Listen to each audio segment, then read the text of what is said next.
أعوذ بالله من الشيطان الرجيم. ولقد جعلنا في السماء بروجا وزيناها للناظرين وحفظناها من كل شيطان رجيم إلا من استرق السمع فأتبعه شهاب مبين والأرض مددناها وألقينا فيها رواسي وأنبتنا فيها من كل شيء موزون وجعلنا لكم فيها معايش ومن لستم له برازقين وإن من شيء إلا عندنا خزائنه وما ننزله إلا بقدر معلوم وأرسلنا الرياح لواقح فأنزلنا من السماء ماء فأسقيناكموه وما أنتم له بخازنين وإنا لنحن نحيي ونميت ونحن الوارثون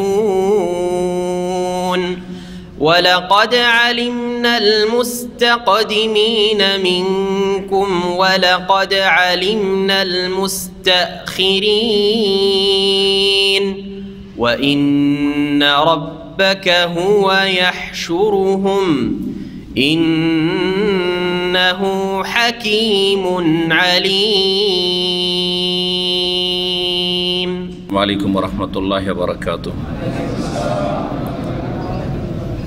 إن الحمد لله نحمده ونستعينه ونستغفره ونعوذ بالله من شرور أنفسنا ومن سيئات أعمالنا من يهده الله فلا مضل له ومن يضلل فلا هادي له وأشهد أن لا إله إلا الله وحده لا شريك له وأشهد أن محمدا عبده ورسوله صلى الله تعالى عليه وعلى آله وصحبه وسلم تسليما كثيرا.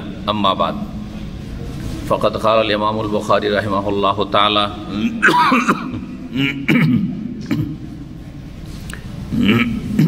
باب تطوع قيام رمضان من الإيمان. قال حدثنا إسماعيل قال حدثني مالك عن ابن شهاب عن حميد بن عبد الرحمن عن أبي هريرة أن رسول الله صلى الله عليه وسلم قال من قام رمضان إيمانا واحتسابا غفر له ما تقدم من ذنبه. মহান আল্লাহর সমস্ত প্রশংসা যে আল্লাহ রাব্বুল আলামিন আমাদেরকে সৃষ্টি করেছেন তার ইবাদত বন্দেগীর জন্য। সালাত এবং সালাম নাজিল হোক প্রিয় রাসূল সাল্লাল্লাহু আলাইহি ওয়াসাল্লামের উপর, যার অনুসরণ ছাড়া রবের ইবাদত হতে পারে না। ইখলাস, এক আল্লাহর জন্য ইবাদত করা, আর ইত্তিবা মানে একমাত্র রাসূলুল্লাহ সাল্লাল্লাহু আলাইহি ওয়াসাল্লামের অনুসরণের ভিত্তিতেই, অনুসরণের মাধ্যমেই রবের ইবাদত করা। আজকে আমাদের সহিহুল বুখারীর দর্স পর্ব নম্বর 11, কিতাবুল ঈমান মানে ঈমানের পর্ব, ঈমানের পর্বের অধ্যায় নম্বর 27, হাদিস নম্বর 37। তারিখ হচ্ছে 16ই রবিউল সানি 1441 হিজরি, 1441 হিজরি মোতাবেক 13ই ডিসেম্বর 2019। বিষয়বস্তু ঈমানের পর্ব একটু আগে বললাম, তার মধ্যে বিশেষ করে অধ্যায় হচ্ছে ইমাম বুখারী রাহিমাহুল্লাহ বলছেন বাবুন, এই অধ্যায় হচ্ছে তাতাওয়ু কিয়ামে রমাদান মিনাল ঈমান, রমজানের নফল কিয়াম করা ঈমানের অন্তর্ভুক্ত।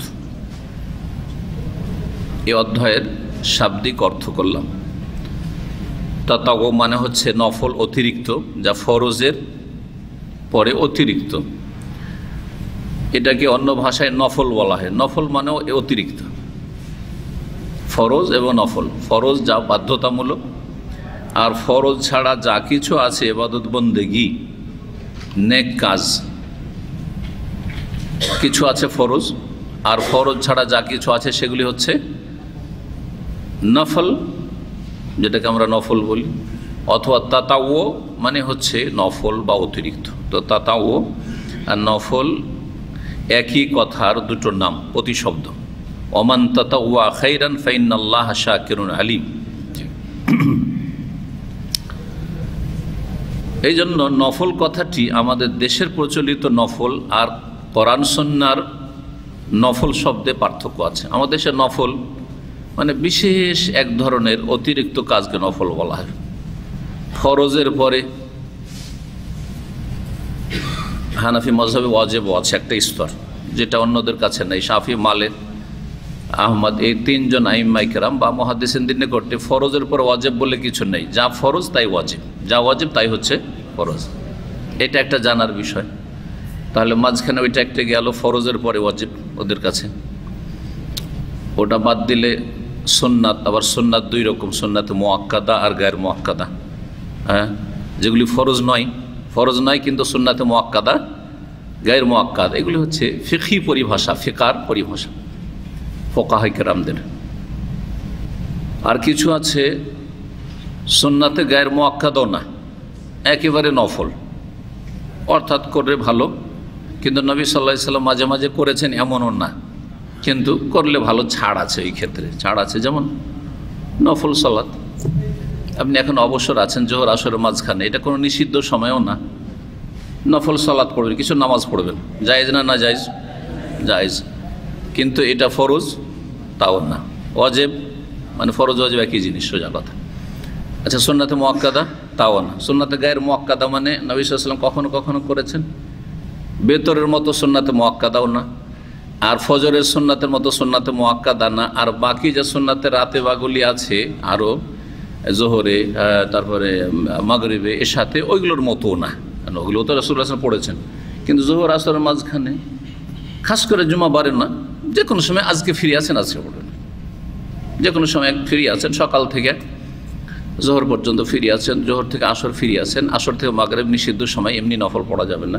মাগরিব এশার মাঝখানে ফিরে আছেন, হ্যাঁ পড়বেন আপনি। এশা থেকে ফজর মধ্যে পড়লে ওগুলোকে তাহাজ্জুদের অন্তর্ভুক্ত। আবার সকাল থেকে সূর্য ওঠার 15 মিনিট পর থেকে শুরু করে সূর্য মাথার উপরে আসার 15 মিনিট আগ পর্যন্ত যা পড়বেন ইশরাক বা সলাতুদ দুহা, তো ওগুলোর একটা নাম আছে। কিন্তু জোহর আসরের মাঝখানে, মাগরিব এশার মাঝখানে, এগুলো তো কোনো নাম নেই, তাই না? কিন্তু নফল যদি কেউ পড়ে জায়েজ কিনা? কিন্তু সুন্নাতে গায়র মুআক্কাদাও না, মানে নবী সাল্লাল্লাহু আলাইহি ওয়াসাল্লাম এইভাবে পড়েন উনি। কিন্তু আপনি নফল, যেমন নফল রোজা রাখতে পারেন, যে কোনো নফল নামাজ পড়তে পারেন। কথা বোঝা গেছে না? তো আমাদের দেশের মানুষের শুধু এই শ্রেণীর কিছু সামান্য নফলকে নফল বলে, আর যেগুলো সুন্নাতে মুআক্কাদা ওগুলো নফল না তাদের কাছে। যেগুলো সুন্নাতে গায়র মুআক্কাদা বা মুআক্কাদা ওগুলো নফল না, তাই না? আর কোরআনের ভাষায়, হাদিসের ভাষায় ফরজ বাদ দিয়ে যা আছে সবগুলি হচ্ছে কি নফল বা তাতাও। জি, এই অর্থে কিয়ামে রমজান মানে রমজান মাসের রাতের কিয়াম মানে তারাবি পড়া। কিয়ামে রমজান বা তারাবি, কিয়ামুল লাইল, সলাতুল লাইল, তাহাজ্জুদ সব একই সলাতের, একই নামাজের কয়েকটি নাম। এই নামাজটি কোরআন এবং সুন্নাহর ভাষায় কি তাতাও, কি তাতাও। জি, ওয়ামিনাল লাইলি ফাতাহাজ্জাদ বিহি নাফিলাতাল লাক। আল্লাহ বলছেন রাতের কিছু অংশে ফাতাহাজ্জাদ বিহি, তুমি নবী তাহাজ্জুদ পড়ো, হ্যাঁ তাহাজ্জুদ বিহি নাফিলাতাল লাক, তোমার জন্য এটা নফল, যে নফল তোমার জন্য এটা অতিরিক্ত, যে নফল শব্দ এখানে ব্যবহার হয়েছে। কিন্তু আপনারা জানেন যে তাহাজ্জুদ পড়া কি সুন্নাত, সুন্নাতে মুআক্কাদা অথবা গায়র মুআক্কাদা যাই হোক গা। রমজানে হলে সেটা সুন্নাতে মুআক্কাদা, ওলামারা বলছেন হ্যাঁ রমজানে তারাবি, কিন্তু অন্য মাসে সুন্নাতে গায়র মুআক্কাদা। হ্যাঁ, তো এগুলোকে কোরআন এবং হাদিসের ভাষায় কি বলা হয়? ফরজ বাদ দিয়ে যতগুলি বললাম সবগুলি হচ্ছে নফল। কিন্তু আমাদের ভারত, বাংলাদেশ, পাকিস্তানের মানুষের ভাষা কি যে খাস এক রকমের এবাদতের নাম হচ্ছে শুধু নফল, মানে সুন্নাতে গায়ের মুআক্কাদা না, যেগুলো সুন্নাতে মুআক্কাদাও না, সেগুলি হচ্ছে কি নফল। যাই হোক, এখানে এই কোরআন সুন্নাহর যে আসল অর্থ, সেই অর্থে রমজানের কিয়ামকে বা রমজানের তারাবিকে কি বলা হয়েছে? তাতাওয়ু। ইমাম বুখারী রাহিমাহুল্লাহর ভাষা এটাই। তাহলে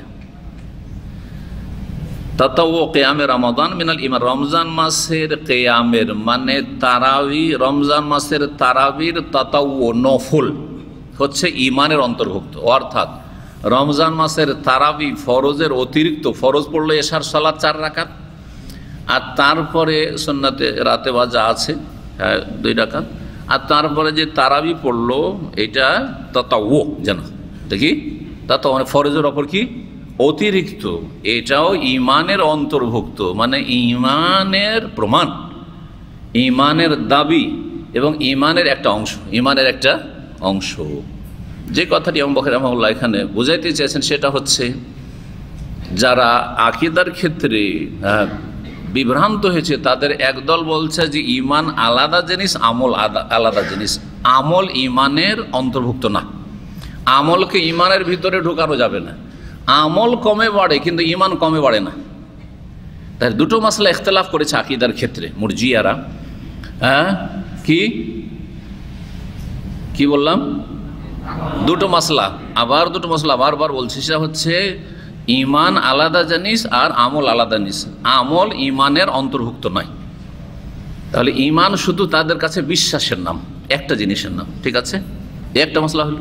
দ্বিতীয় মশলা হলে যে তারা বলছে, মুরজিয়ারা বলছে যে আমল কমে বাড়ে মানুষের, আপনার আমল বেশি আমার আমল কম, কম বেশি আছে, বা একই জনের কখন আমল বেশি কখন আমল কম, কিন্তু ঈমান কমে না বাড়ে না, ঈমান কমে না বাড়ে না। পক্ষান্তরে আহলে সুন্নাত ওয়াল জামাত যারা, এবং এটাই কোরআন সুন্নাহ প্রমাণ করে, আর এই কথাগুলি প্রমাণ করার জন্য অধিকাংশ অধ্যায়গুলি কিতাবুল ঈমানের আপনি যদি ধারাবাহিক পড়ে যান, যে ঈমানও কমে বাড়ে, শুধু আমল কমে বাড়ে না, বরং ঈমানও কমে এবং বাড়ে। জি, বিশ্বাসের বিষয়টি, স্বীকৃতির বিষয়টি, মেনে নেওয়ার বিষয়টি তো কম আর বেশি হয়।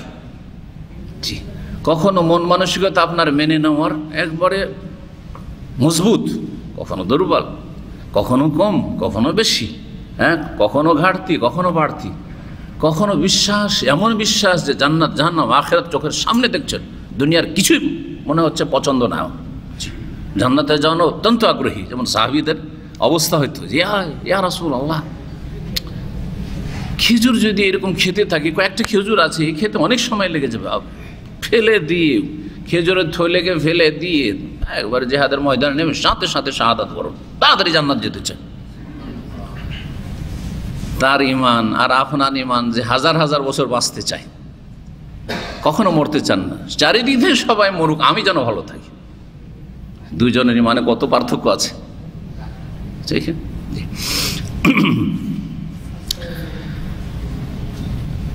আহলে সুন্নাত হলে এটা মানতে হবে যে আমল ঈমানের অন্তর্ভুক্ত। আমল একটি বিষয়ের নাম না, 3টি বিষয়ের নাম, ভালো করে আবার শুনেন।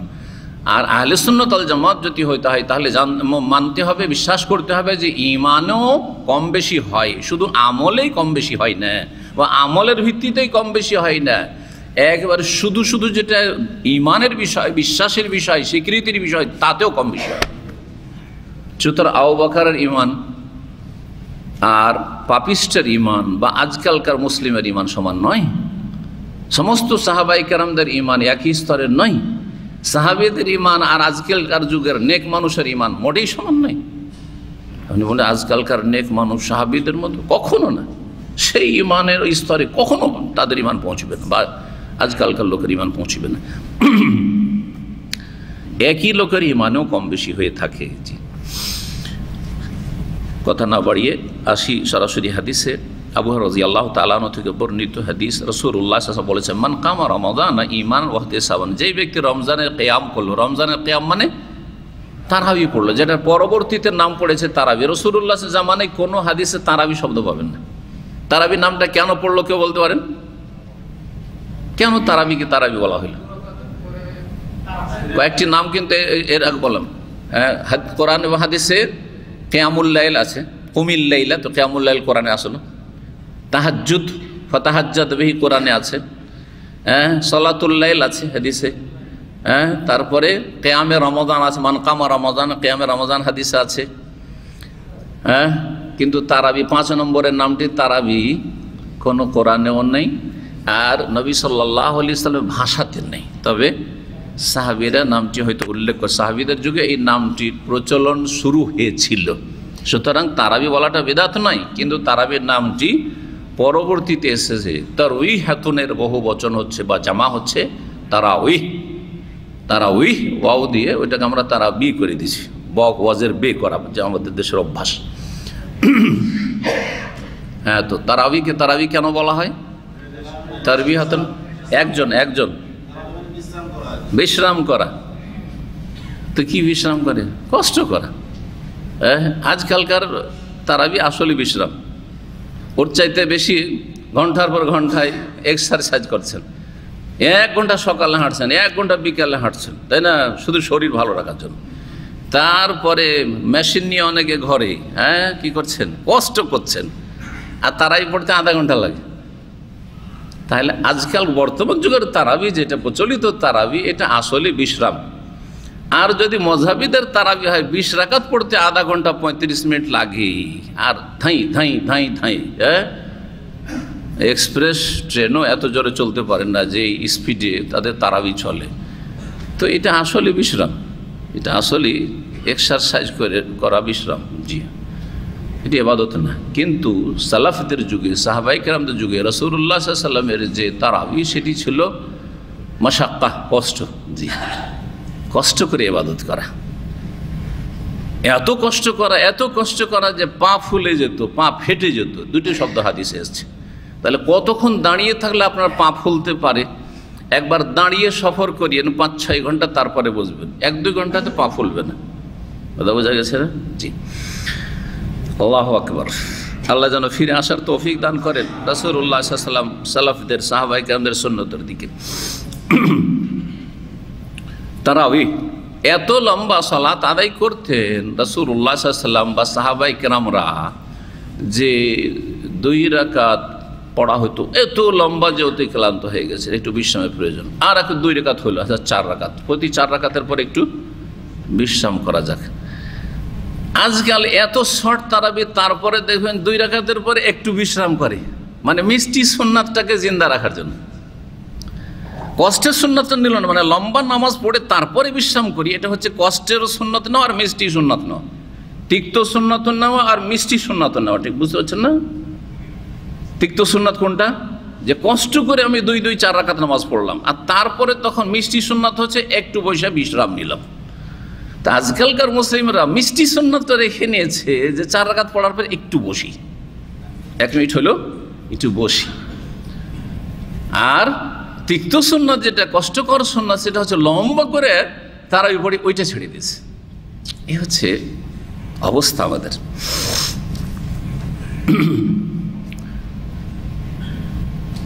রাসূলুল্লাহ সাল্লাল্লাহু আলাইহি ওয়াসাল্লাম বলছেন, মান কামা রমাদান, যে ব্যক্তি রমজান মাসের কিয়াম করলো ঈমানান, ঈমানের তাগিদে, আল্লাহর প্রতি বিশ্বাস রেখে, যেটি আল্লাহর বিধান, যদিও সেটি সুন্নাহ, যদিও সেটি মুস্তাহাব। জি হ্যাঁ, ওয়াহতিসাবান, এবং নেকির উদ্দেশ্য নিয়ে। তালাবান লিসওয়াব, ইহতিসাবান মানে তালাবান লিসওয়াব, দুনিয়ার উদ্দেশ্য নয়, দুনিয়ার লোভেও নয় আর চাপেও নয়। এই দুটো বাদ দিয়ে যে কাজটি, ভালো কাজ করা হয় আল্লাহ সন্তুষ্ট, সেটা হচ্ছে ইহতিসাব। এটা হচ্ছে সৎ নিয়ত। সৎ নিয়তের সাথে যে আল্লাহর কাছে কিছু পাবো, দুনিয়া আখিরাতে নেব, কিছু আশা রাখছি, এই আশায় ঈমানের সাথে এবং নেকির আশার সাথে গফিরা লাহু, তার ক্ষমা করে দেওয়া হবে, মা তাকাদ্দাম মিন যামবিহি, আর যা অতীতের গুনাহ হবে, অতীতের গুনাহগুলিকে কি করে দেওয়া হবে? ক্ষমা করে দেওয়া হবে। অতীতের ছোট গুনাহ ক্ষমা করে দেওয়া হবে বিল ইত্তেফাক, এক বাক্যে।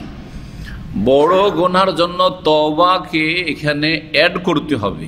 অর্থাৎ এই ফজিলতের যতগুলি হাদিস রয়েছে, যে কোনো আমলের ফজিলতে, যে অতীতের গুনাহ মাফ করে দেওয়া হবে, এত গুনাহ মাফ করে দেওয়া হবে, সেগুলি সাগীরা গুনাহ মাফ করা হবে নেক আমলের মাধ্যমে। আর কাবিরা গুনাহর জন্য কি করতে হবে? এর সাথে তওবার সংযোজন হইতে হবে, তার সাথে তওবাকে মিলাইতে হবে। এই নেক আমলও করেন, আপনাকে একটু আল্লাহর দিকে এগিয়ে দিল, আল্লাহর কাছাকাছি করে দিল, আর তার সাথে তওবা করেন যে আর করব না, আল্লাহ এই পাপগুলো ছাড়ছি এবং তোমার কাছে ক্ষমা চাইছি, তওবা ইস্তেগফার করেন, আল্লাহ মাফ করে দেন। জি, তওবা শর্ত রয়েছে, অর্থাৎ গুনাহটা বন্ধ করা শর্ত রয়েছে, গুনার ওপর অনুতপ্ত হওয়ার শর্ত রয়েছে, গুনাহ করব না এর প্রতিজ্ঞার শর্ত রয়েছে। এগুলো করলে কাবিরা গুনাহ মাফ করে দেওয়া হবে। বেশি বেশি যখন মানুষ নেক আমল করে, খুব বেশি নেক আমল যখন যে যত বেশি করবে, ওয়ুরজাল কাবায়িরু, আহলুস সুন্নাত ওয়াল জামাতের উলামারা বলছেন যে সাগীরা গুনাহগুলি মাফের সাথে সাথে কাবিরা গুনাহর মাফেরও আশা করা যেতে পারে, কিন্তু তারপরেও তারা বলছেন যে তওবা করতে হবে। কাবিরাতে ডুবেই আছেন, ছাড়বেন না সুদ, ছাড়বেন না ঘুষ, ছাড়বেন না হারাম, ছাড়বেন না কাবিরা গুনাহ, ছাড়বেন না চোখের কাবিরা গুনাহ, আর তারপরে শুধু নেক আমল দিয়ে জান্নাত যাবেন, এটা অত সহজ নয়। তওবা কাবিরা গুনাহ থেকে করতে হবে, আর না হলে আযাবের আশঙ্কা রয়েছে বা সম্ভাবনা রয়েছে। এই ছিল হাদিস। এখানে একটি কথা আর বলার আছে, সেটা হচ্ছে যে এর আগের অধ্যায়টা কি ছিল? বাবুল জিহাদে মিনাল ঈমান, জিহাদটাও ঈমানের অন্তর্ভুক্ত। তার আগের অধ্যায়টা কি ছিল? বাবু কিয়ামে লাইলাতুল কদর মিনাল ঈমান, কদরের রাতের কিয়াম করা মানে শবে কদরে রাত্রি যাপন করা, লাইলাতুল কদর জেগে ইবাদত করা, লম্বা সালাত আদায় করা, লম্বা সেজদা করা, এ হচ্ছে ঈমানের অন্তর্ভুক্ত। তাহলে জেহাদের আগে আলোচনা এলো কিসের? ইমাম বুখারীর লাইলাতুল কদরের রাত জাগা। আর জেহাদের পর্বে বা জেহাদের অধ্যায়ের পরে আসলো তারাবি পড়া বা তাহাজ্জুদ। তাহাজ্জুদ একই জিনিস রমজানের। তো রমজানে আলাদা তাহাজ্জুদ, আলাদা তারাবি, এর কোনো দলিল নেই। বড় বড় হানাফ ওলামায়ে কেরামরা, ওলামায়ে দেওবন্দ, আনোয়ার শাহ কাশ্মীরি, আর এরকম যতগুলি বড় বড় আলেমরা তাদের রয়েছে। আমার একটা আলোচনাতে কিন্তু তাদের উক্তিগুলি উল্লেখ করেছি। যাদের অন্তর খোলা আছে তারা সেগুলি মানবে, আর যাদের অন্তর বাঁকা, গোঁড়া বা কুলুবনা গুলফুন, আমরা ভিতরে ভালো কথা ঢুকাবো না, তাদেরকে আল্লাহ ছাড়া কেউ মানাতে পারবে না। আর তাদের পিছনে আমরা পড়ে লাভ নেই, কারণ আল্লাহ তাদের অন্তরে মোহর মেরে দিয়েছেন।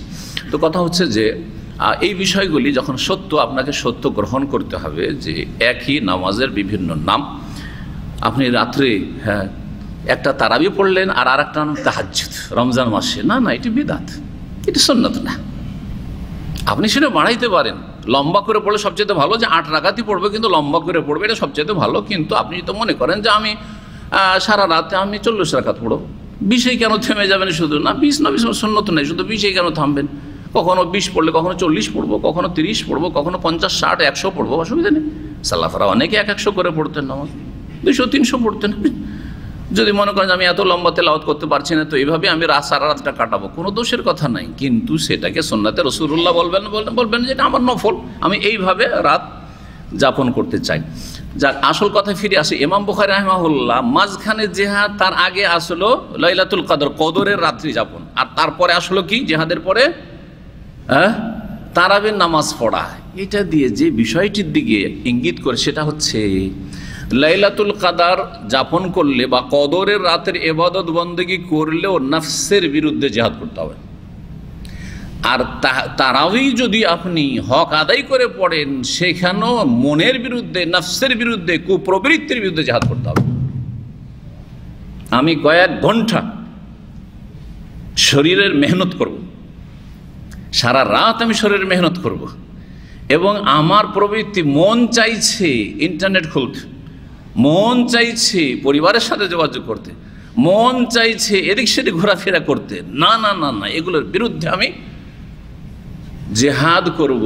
তো মাঝখানে জেহাদ, আর দুই দিকে এই যে দুটো ইবাদত যাতে কষ্ট রয়েছে,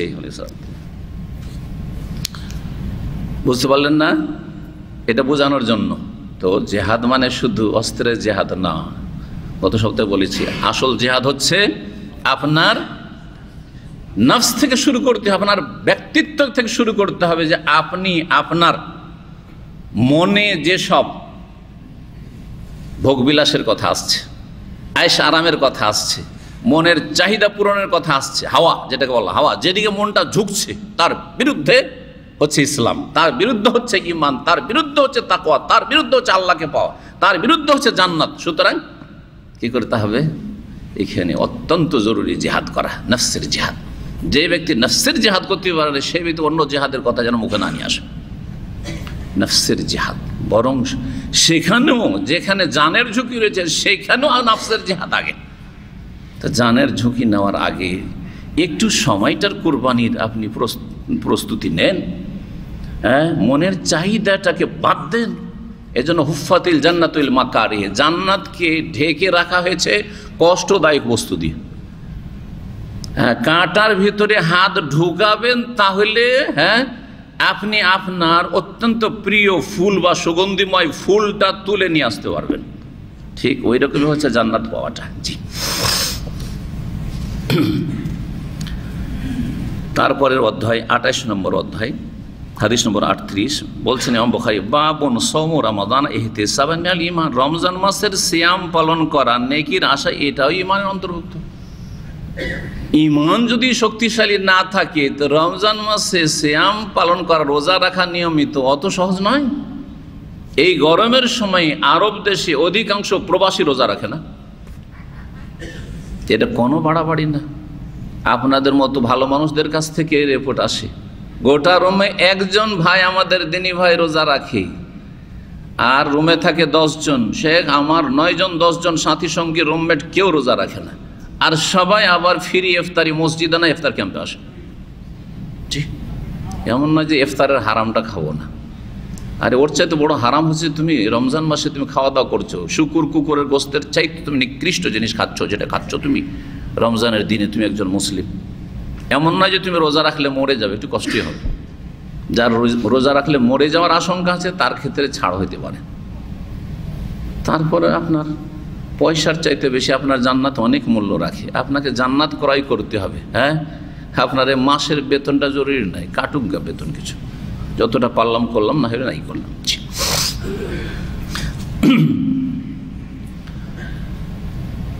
এতে হাদিস রয়েছে ওই আবু হুরায়রা রাদিয়াল্লাহু তাআলা আনহুর হাদিস। অন্য হাদিসে 3টি বিষয় একসাথে বর্ণনা করা হয়েছে, 3 অধ্যায় নিয়ে আসেন কিন্তু ইমাম বুখারী রাহমাতুল্লাহ আলাইহি, লাইলাতুল কদর আর তারাউই, আর আরেকটি হচ্ছে রমজান মাসের সিয়াম। আসছে মান সামা রমাদান ঈমান ওয়া ইহতিসাবান, যেই ব্যক্তি রমজান মাসের সিয়াম পালন করলো, মানে রোজা রাখলো, ঈমান আল্লাহর প্রতি ঈমান রেখে এবং ইহতিসাবান নেকির আশায়, গফির আল্লাহু, তার ক্ষমা করে দেওয়া হয় মা তাকাদ্দাম মিন যামবি, অতীতের গুনাহগুলি। ওই একই কথা, অতীতের সাগীরা গুনাহ মাফ করা হবে, কবিরা জন্য কি করতে হবে? তওবা, কি তার সাথে মিলে তওবা করেন, কবিরা গুনাহ মাফ হবে। তওবা করেন মানে গুনাহগুলিতে থেমে যান। অন্য গুনাহ থাকতে পারে, কিন্তু যেই গুনাহটা থেকে তওবা করছেন ওই গুনাহ বন্ধ করতে হবে।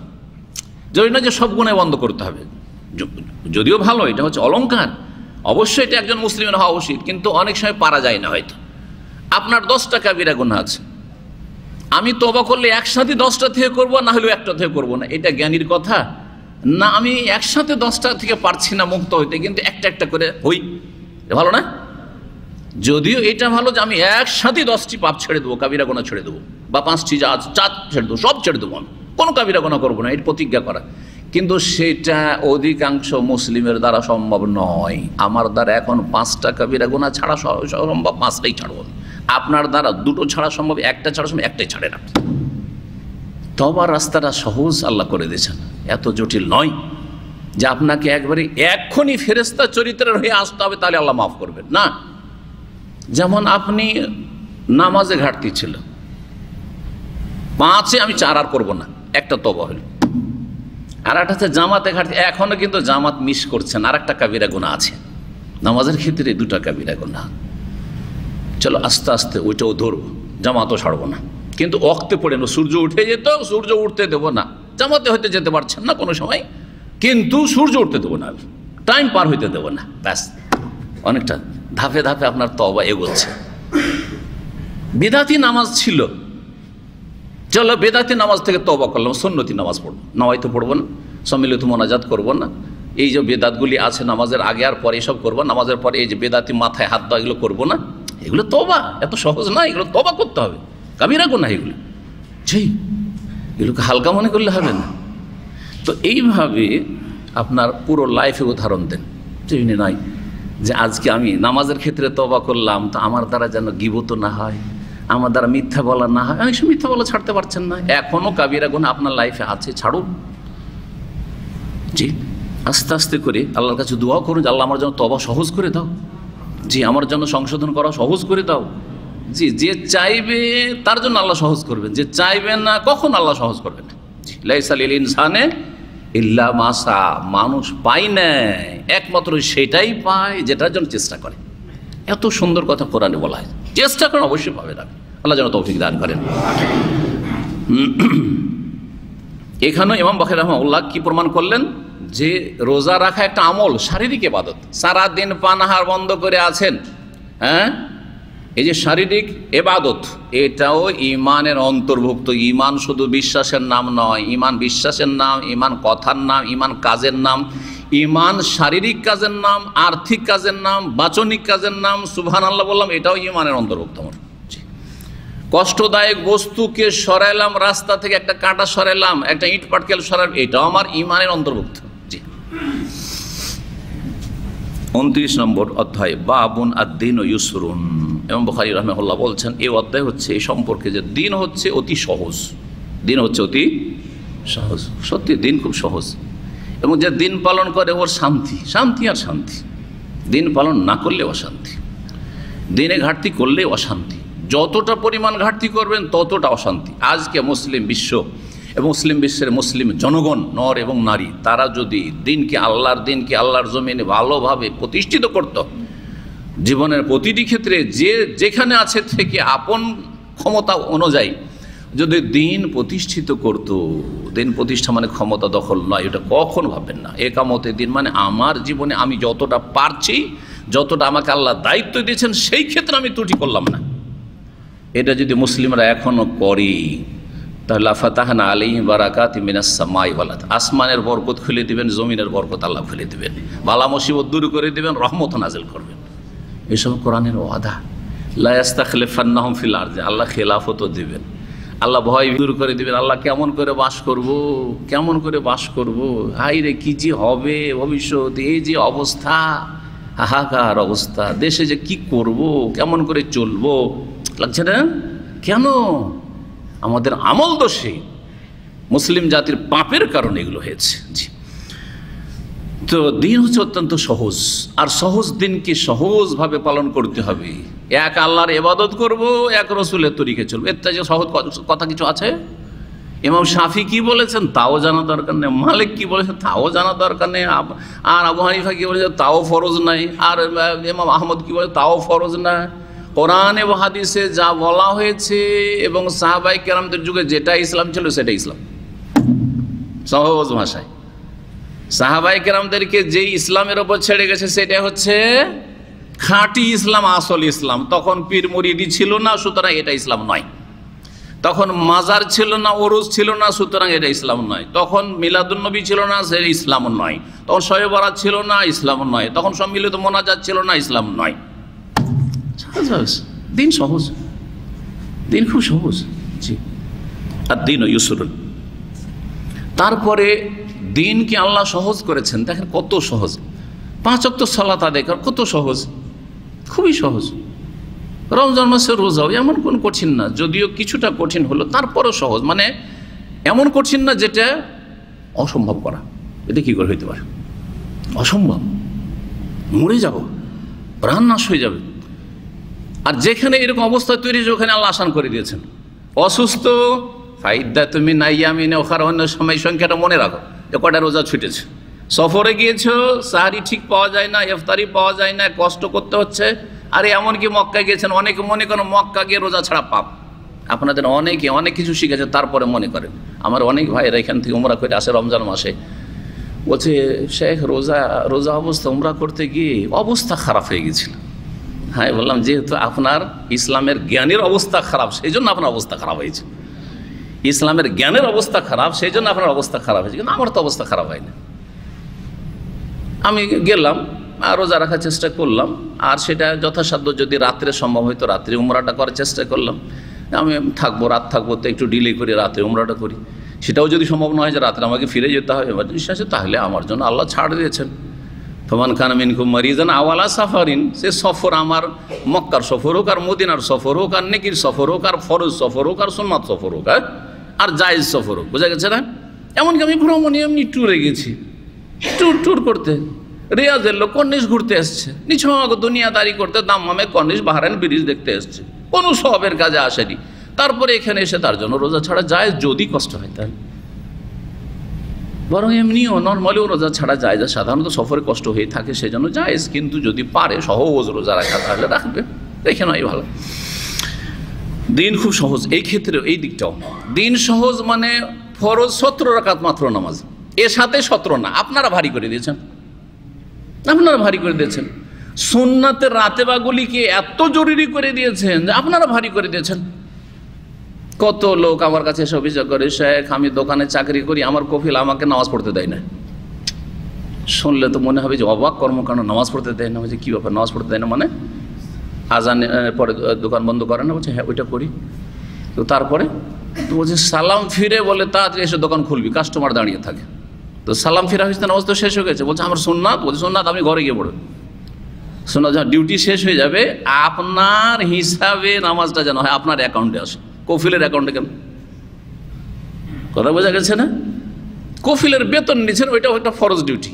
আপনি আল্লাহর ফরজ ডিউটি করার জন্য কফিল ছেড়েছে কিনা এটা দেখার বিষয়। তারপরে সুন্নাত পড়তে ছাড়ে তো জাযাউল্লাহ খায়ের, ভালো মানুষ। আর যদি নাও ছাড়ে তাও মোটামুটি ভালো মানুষ, কিন্তু তার অধিকার আছে যে ভাই সুন্নাতটা তুমি তোমার সময়ে পড়িও, আমার দোকানের কাজটা তুমি করো বা কারখানার কাজ করো, চলে আসেন বা তাড়াতাড়ি করে সেরে চলে আসেন। আপনি এর সাথে 17 রাকাত নামাজ ধরাবেন, তো এটা কে ছাড়বে? আমি তো ছাড়বো না। এর সাথে 17 রাকাতের মন গড়ার নামাজ পড়বেন, আমার কোম্পানি হলে আমিও তো ছাড়বো না মনে হয়। কথা বোঝা গেছে? কারণ এটা আল্লাহ ছাড়তে বলছেন আমাকে যে 17 রাকাত নামাজ পড়ার জন্য তাকে ছেড়ে দাও ডিউটির সময়। কথা বোঝা গেছে? আমার ইসলামী সেন্টারও ছাড়বে না। বক্তব্য ছেড়ে দিয়ে এসার নামাজের সাথে সাথে যদি বক্তব্য থাকে, বলছেন আমি 17 রাকাত পড়বো তারপরে তোমাদের বক্তব্য করুন, ততক্ষণ লোক সব চলে গেছে, ফাঁকা ফিল্ডে গোল দিতে হবে, তাই না? হবে? মনে হবে না। বোঝা গেছে? আপনি এইভাবে চিন্তা করেন। দিন খুব সহজ, মুশকিল করবেন না। নবী করিম সাল্লাল্লাহু আলাইহি ওয়াসাল্লাম বলেছেন আহাব্বুদ্দিন ইলাল্লাহি আল হানিফিয়াতুস সামহা। কি বলেছেন নবী সাল্লাম? আল্লাহর কাছে সবচাইতে প্রিয় দিন হচ্ছে আল হানিফিয়া, একনিষ্ঠতা। একনিষ্ঠ হয়ে আল্লাহ অভিমুখী হয়ে ইবাদতবন্দি করেন। আল্লাহ ছাড়া আপনি কিছু বুঝেন না, আল্লাহর দিন ছাড়া কিছু বুঝেন না, রাসূলুল্লাহ আদর্শ ছাড়া আপনি কোনো আদর্শই বুঝেন না, কোনো আদর্শ নেই আমার কাছে। আজকাল মুসলিমদের রাজনৈতিক আদর্শ আলাদা, খেলাধুলার আদর্শ মডেল আলাদা, বোঝা গেছে? বিনোদনের আদর্শ আলাদা, পারিবারিক আদর্শ আলাদা, ছেলে মেয়েদের শিক্ষার ক্ষেত্রে অমুক পরিবার আদর্শ। না না না না, রাসূলুল্লাহ আদর্শ, রাসূলুল্লাহ আদর্শ। লাকাদ কানা লাকুম ফি রাসূলিল্লাহি উসওয়াতুন হাসানাহ। বলছে দিন শুধু মসজিদে, মসজিদে নবী আদর্শ নাকি? হ্যাঁ, নামাজের সময় শুধু আদর্শ নাকি? জীবনের প্রতিটি ক্ষেত্রে, প্রতিটি ক্ষেত্রে চলাফেরা, কথাবার্তা, আপনার সাথে দেখা সাক্ষাৎ, সব কিছু ক্ষেত্রে আদর্শ, আদর্শ। আল হানিফি, একনিষ্ঠ হওয়া আল্লাহর দিকে, আল্লাহ অভিমুখী হয়ে জীবনযাপন করা। আর সামহা, সামহাতুন মানে হয় সরল, সহজ। আল্লাহর কাছে প্রিয় দিন হচ্ছে সহজ দিন, যেটা সহজে পালন করা যায়। হ্যাঁ, আর যেটা আল্লাহ দিনে ফরজ সেটাই সহজ। 5 ওয়াক্ত সালাত ফরজ, হ্যাঁ সহজ। যাকাত সহজ। শতকরা 2.5 টাকা দেওয়া কত সহজ। এমন না যে শতকরা তোমাকে 50 টাকা দিতে হবে, তাহলে বাড়ি হইতো, তাই না? মাত্র 2.5 টাকা দিতে হবে, সহজ। বরং দিলেই মনে একটা শান্তি হয়, কারণ এটা আল্লাহ আমাকে আপনাকে সৃষ্টি করেছেন। আল্লাহ ভালো জানছেন যে এই লোকটা দিলে তার মন ভালো থাকবে না নিলে মন ভালো থাকবে। নিলে আরো ছোট লোকই চলে আসবে, মনটা একেবারে সংকীর্ণ হয়ে যাবে। আর দিতে যদি পারেন তো মনটা বড় হয়। পরীক্ষা করে দেখেন, পরের যদি খান মনে একটা অশান্তি থাকবে, আরে সবসময় আমি পর খাওয়া লোক। আর পরকে যদি খাওয়াইতে পারেন মনটা বড় থাকবে, আমি খাওয়াইতে পারি আলহামদুলিল্লাহ, গরিব দুঃখী দেখাশোনা করতে পারি আমি আলহামদুলিল্লাহ। আসামহা, যেটা সহজ সরল, জি সব দিক থেকে সহজ সরল। জি, এখন আসেন হাদিসে। নবী সাল্লাল্লাহু আলাইহি সাল্লামের এই উক্তিটা, যে হাদিসগুলি ধারাবাহিক ইমাম বুখারী সনদ সহ রয়েছে, তার আগে বাবের আন্ডারে নিয়ে এসেছেন। এই হাদিসগুলি সনদ দিয়ে কেন নিয়ে আসেননি এই কথাটি এর আগে বলা হয়নি। যদি এর আগে বলেছি যে ইমাম বুখারী রাহিমাহুল্লাহ হাদিস কখনো কখনো অধ্যায়ের সাথে সাথে নিয়ে আসেন, সেই অধ্যায়ে যে বিষয়বস্তুটি উল্লেখ সেটার সাপোর্টের জন্য বা সেটাকে শক্তিশালী করার জন্য, তাইদের জন্য। তো এই হাদিসটাকে সনদ সহ নিয়ে আসলেই তো হইতো। এই জন্য নিয়ে আসেননি যে এই হাদিস ইমাম বুখারী রাহমাতুল্লাহ আলাইহি যে হাদিস গ্রহণের বা হাদিস কালেকশনের যে কড়া শর্ত ছিল, সেই শর্ত সাপেক্ষ না, শর্ত অনুযায়ী পড়ে না। অন্য হাদিসের কিতাবে হাদিসটা এসছে, কিন্তু ইমাম বুখারীর শর্তে সেটা উচ্চমানের সহিহ তার কাছে প্রমাণিত হয়নি, তখন তিনি নেননি। কিন্তু তার কাছে জয়ীফ নাই, অন্য সনদ থেকে হয়তো সহিহ, কিন্তু সহিহ হইল সেই পর্যায়ের না যেই শর্তগুলি ইমাম বুখারী লাগিয়েছেন সনদের ক্ষেত্রে। এই জন্য এরকম কাজটা তিনি করেছেন। 39 নম্বর হাদিস, আন সাঈদ ইবনে আবি সাঈদ আল মাকবুরি, তাবী থেকে বর্ণিত, তিনি আবু হুরায়রা রাদিয়াল্লাহু তাআলা আনহু থেকে বর্ণনা করছেন, আনিন নবী সাল্লাল্লাহু আলাইহি ওয়াসাল্লাম কার, নবী করিম সাল্লাল্লাহু আলাইহি ওয়াসাল্লাম বলেছেন, ইন্নাদ-দীনা ইউসরুন, নিশ্চয় দিন হচ্ছে অতি সহজ, ওয়ালা ইউশাহাদাদ-দীনা আহাদুন ইল্লা গালাবাহ, আর দিনের ক্ষেত্রে কেউ যদি কঠোরতা অবলম্বন করে তাহলে দ্বীনে ইসলাম তাকে পরাজিত করে দেবে, হার মানতে বাধ্য করবে। পরাজিত হওয়া মানে কি? হার মানা, হেরে যাওয়া। তো দিন যখন সহজ, আপনি সহজভাবে পালন করুন। আপনি যদি অতিরিক্ত কঠোরতা অবলম্বন করেন তাহলে আপনি দিনের কাছে পরাজয় স্বীকার করবেন, হেরে যাবেন, মানে অপারগ হয়ে যাবেন। হ্যাঁ, সেটা আপনার জন্য ক্ষয়ক্ষতির কারণ হয়ে যাবে। সেটা শারীরিক ক্ষয়ক্ষতি হোক, আর্থিক ক্ষয়ক্ষতি হোক, পারিবারিক ক্ষয়ক্ষতি হোক, হ্যাঁ, অন্য কোনো ক্ষেত্রে আপনার যে মানুষের হকের ক্ষেত্রে ক্ষয়ক্ষতি হোক, আপনি পরাজিত হয়ে যাবেন। এর একটা উদাহরণ দিই, মজার উদাহরণ রয়েছে। আমরা তিরমিজি পড়তাম, ভারতের রহমানি আলেম, এককালে আহলে হাদিস আলেমদের মধ্যে রহমানি আলেম সবচেয়ে বড় আলেম হইত। দিল্লি রহমানিয়া ভারত পাকিস্তান ভাগ হওয়ার 47 আগ পর্যন্ত ছিল, আর 47 যখন দাঙ্গা ফাসাদ হইল আর মুসলিমদের বাস করা যখন মুশকিল করে দিল চরমপন্থী হিন্দুরা, তখন দিল্লি থেকে সেই মাদ্রাসা আর রাখা সম্ভব হলো না। তখন সেখান থেকে হিজরত করে এই ফ্যামিলি, একজন সেট, একজন দানশীল মানুষ দিল্লি রহমানিয়া চালাতেন, এটা অনেকে জানে না। ওনাদের এক ভাই চলে আসলেন মদিনা মুনাওয়ারা, এসে এক মাদ্রাসা খুললেন। তখন সৌদি আরবে অভাব ছিল, মদিনায় তখন মাদ্রাসার প্রয়োজন ছিল, মাদ্রাসা ছিল না, মাদ্রাসার প্রয়োজন ছিল। এক মাদ্রাসা মদিনা মুনাওয়ারায় খুললেন, মাদ্রাসার নামটা পরে বলছি। একই নামে, দিল্লিতে যে নাম ছিল ওই নামে কিন্তু মদিনায় খোলা হয়েছে, এখন ওই নামে মাদ্রাসা আছে। আর আরেক ভাই চললেন হিজরত করে করাচি চলে গেলেন, ওইখানে ওই নামে মাদ্রাসা খুললেন। কেউ বলতে পারেন এই মাদ্রাসাগুলির নাম? হ্যাঁ, শাইখেরা আছেন, অনেকে শাইখ প্রফেসর আছেন, পড়েছেন, বলতে পারেন?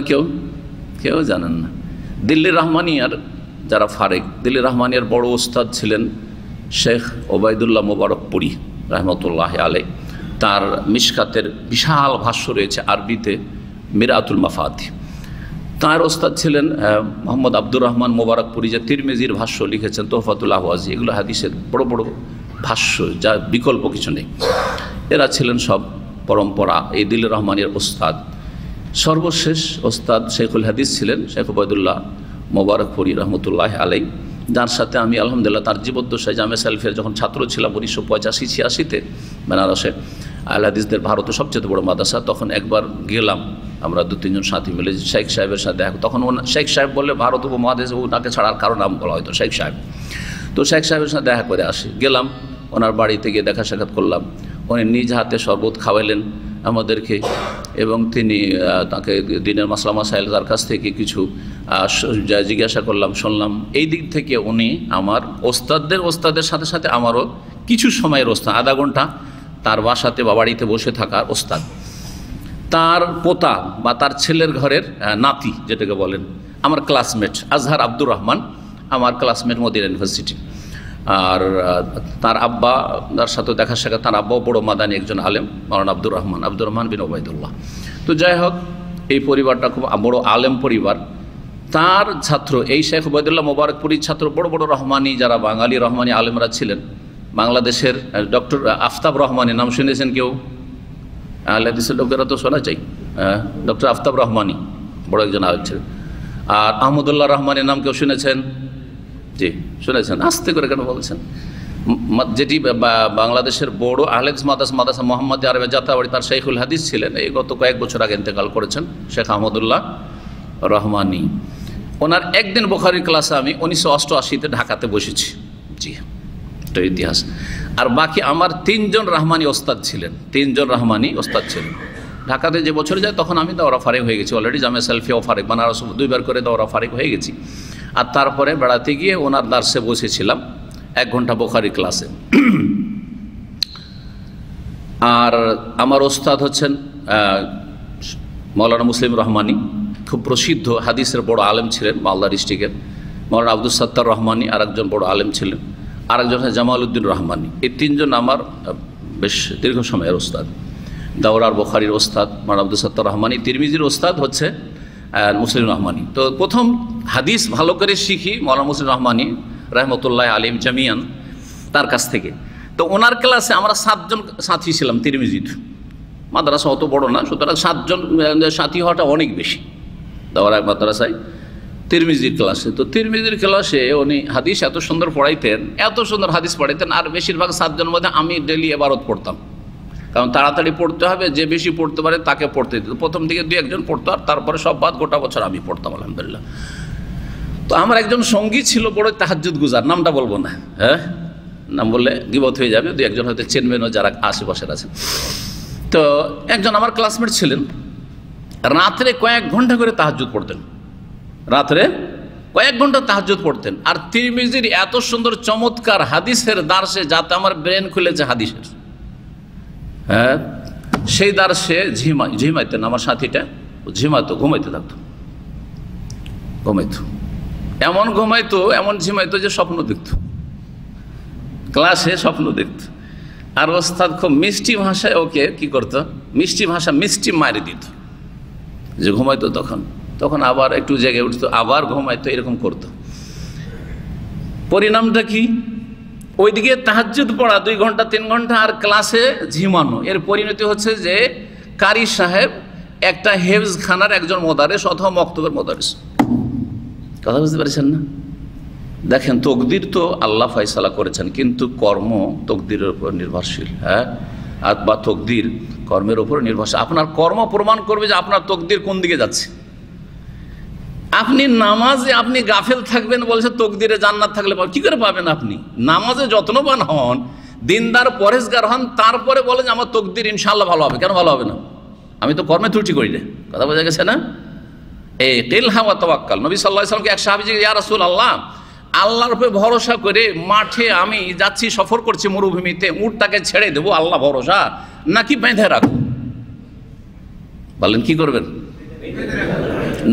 একেলহা, ভরসাও রাখো কিন্তু বেঁধেও রাখো। বেঁধে রাখা তদবির, আর ভরসা রাখা হচ্ছে তকদিরের প্রতি ঈমান। যাচ্ছেন পেট্রোল পাম্পে, একটু থামবো, নামাজ পড়বো, আর একটু পরে তো আবার স্টার্ট দিতে হবে। গাড়িটা স্টার্টে রেখে দিই, স্টার্টে রাখবেন না বন্ধ করে চাবিটা পকেটে নেবেন? স্টার্টে যদি রাখেন আর যদি গাড়িটা কেউ নিয়ে পালিয়ে যায়, তো বলবেন আমার তকদিরটা খারাপ না, আপনার স্বভাব খারাপ। স্বভাব খারাপ, বেকুফ লোক। কথা বোঝা গেছে? এই কিলহা ওয়া তাওয়াক্কাল, এটা একটা প্রবাদ, আরবি প্রবাদে পরিণত হয়েছে। নবী সাল্লাল্লাহু আলাইহি ওয়াসাল্লাম এই হাদিসটা আরবি প্রবাদে, যে বেঁধে রেখে ভরসা করো, মানে কর্ম করো তারপর ভরসা করো, কর্ম করো তারপরে ভরসা করো। ডিউটি করেন ঠিকভাবে, তারপর আল্লাহর উপর ভরসা করেন, আল্লাহ রুজি দেবেন। ডিউটি যাবেন না, ঘুমাবেন আর সারা রাত ইন্টারনেট নিয়ে পড়ে থাকবে না, বলছে আল্লাহ ভরসা, আল্লাহ রুজির মালিক, আল্লাহ রুজির মালিক, কিন্তু কর্ম তো আপনাকে করতে বলা হয়েছে।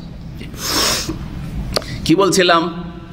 হ্যাঁ, কি বলতে গিয়ে বললাম, হ্যাঁ দিন হচ্ছে সহজ, আপনি কঠিন করেছেন। দিন সহজে তাহাজ্জুদ, তুমি একটা তালেবে ইলম, তোমার এলেম শেখা বেশি ফরজ, এলেম শেখা ফরজ। তাহাজ্জুদ 2 ঘন্টা না পড়ে আধা ঘন্টাই পড়ো, না হলে আরে 2-4 রাকাত 15 মিনিটই পড়ো। সেটাও যদি সম্ভব নাই পড়ো, পরে শুরু করিও, কিন্তু আগে এলেমটা শিখো। দিন হচ্ছে সহজ। আপনি সহজ দিনকে যখন মুশকিল করে দিলে, রাত্রে 2 ঘন্টা তাহাজ্জুদ, আর দিনে আপনি এলেম শেখার সময় ঘুমাচ্ছেন ক্লাসে, তখন ইল্লা গালাবহু, আপনি হেরে গেলেন, আপনি ভালো আলেম হইতে পারলেন না। এবার বুঝতে পারলেন? জি, কি বলছেন? হ্যাঁ, কোন মাদ্রাসার নামও? মাদ্রাসার নাম কি করবেন? যাক, এটা তিরমিজি পড়া আমাদের ডিস্ট্রিক্টে জামিয়া ফাইজিয়া হাক্কানিয়া শের শহীদ দাওরা হাদিস মাদ্রাসা, সেখানে পড়েছিলাম, প্রথম পড়েছিলাম আবু দাউদ পর্যন্ত, আর দাওরা পড়েছিলাম মাদ্রাসা ইসলাহুল মুসলিমিনে।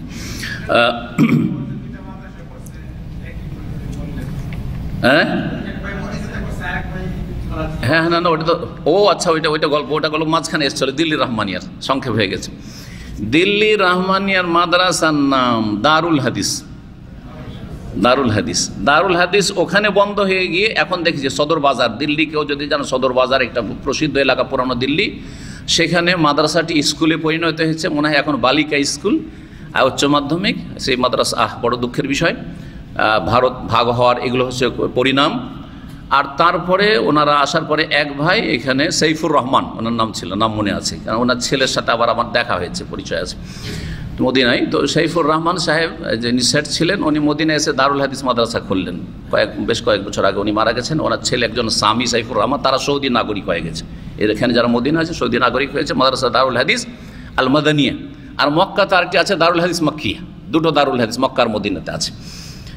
ওনাদের অবদান এই মাদ্রাসাগুলির পিছনে, প্রতিষ্ঠাতা ওনারা। আর যেটা করাচিতে আছে রহমানিয়া, ওটাও দারুল হাদিস রহমানিয়া বলে প্রসিদ্ধ মাদ্রাসা রয়েছে, আহলে হাদিস মাদ্রাসা। এই হচ্ছে ইতিহাস।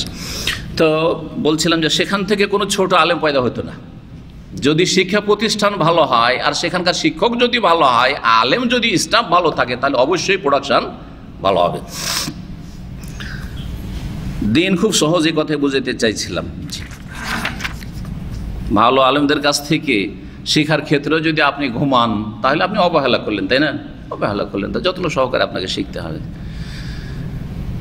আবু হুরায়রা রাদিয়াল্লাহু তাআলা থেকে বর্ণিত হাদিস শোনাচ্ছিল, ইন্নাদ দীনা ইউসর, দিন হচ্ছে অতি সহজ। ওয়ালা ইউশাদাদ দীনা আহাদুন, কেউ যদি দিনের ক্ষেত্রে কঠোরতা অবলম্বন করে, হ্যাঁ, তাশাদ্দুদ থেকে ইউশাদ, কঠোরতা অবলম্বন করে, কঠিন করে দিলেন, নিজেই কঠিন করে দিলেন, না আমি এরকম করবো, অথচ আল্লাহ এরকম করাটা আপনার জন্য জরুরি করেনি, বা আপনার পরিস্থিতি এরকম নয়, শারীরিক পরিস্থিতি খারাপ, এটা পারবেন না আপনি, অথবা আর্থিক পরিস্থিতি আপনার সাথ দিচ্ছে না, ইল্লা গালাবাহ, তাহলে আপনি সেখানে হার মানবেন বা পরাস্ত হয়ে যাবেন। উদাহরণ লাগবে এর কি? হ্যাঁ, এক সাহাবী ছিলেন, মানে বাস্তব উদাহরণ দিই। তিনি এসে বলে, ইয়া রাসূলুল্লাহ, আমি প্রতিদিন রোজা রাখতে চাই। হাদিস শুনেছেন না? তখন নবী সাল্লাল্লাহু আলাইহি ওয়াসাল্লাম বলেন, না, মাসে 3টা করে রোজা রাখ। ইন্নী অতীব আকসার মিন যালিক, এর বেশি, মাসে 3টা না, আমি বেশি রোজা রাখতে পারবো। তাহলে সপ্তাহে 2টা করে রাখো, সোমবার আর বৃহস্পতি। বলছে ইন্নী অতীব আকসার মিন যালিক, এর চেয়ে বেশি রোজা রাখতে পারবো। তো তাহলে তুমি এক কাজ করো, একদিন রোজা রাখো আর একদিন ইফতার করো, ছাড়ো। এইটি হচ্ছে আহাব্বুস সিয়াম আল্লাহ সিয়াম দাউদ আলাইহিস সালাম কানা ইয়াসুমু ইয়াওমান ওয়া ইফতিরু ইয়াওমান। দাউদ আলাইহিস সালাম একদিন সিয়াম পালন করতেন আর একদিন পানাহার করতেন। এইরকমটা কর, মানে 6 মাস রোজা আর 6 মাস পানাহার করো, এর চেয়ে তুমি বেশি পারবো।